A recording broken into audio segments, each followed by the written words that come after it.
ಕಂಚಿನ ನುಡಿಸ್ತಾಳೆ.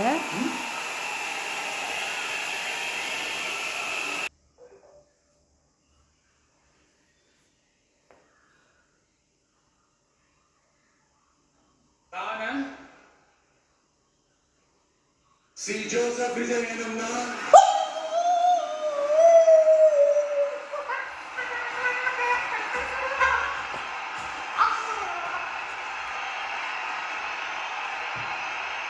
சட்டப்படி அமைக்கப்பட்ட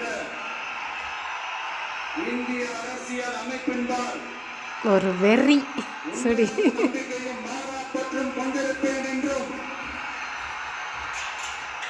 இந்திய நாட்டின் ஒப்பில்லாத முழு முதல் ஆட்சியையும் ஒருமையையும் நிலை நிறுத்துவேன் என்றும் தமிழ்நாட்டு அரசின் முதலமைச்சராக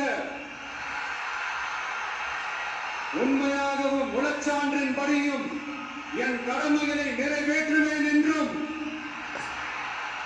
அரசியல் அமைப்பிற்கும் சட்டத்திற்கும் இணங்க அச்சமும் ஒருதலை சார்பும் இன்றி விருப்பு வெறுப்பை விலக்கி பலதரப்பட்ட மக்கள் அனைவருக்கும் நேர்மையானதை செய்வேன் என்றும் ஆண்டவன் மீது ஆணையிட்டு உறுதிமொழிகிறேன்.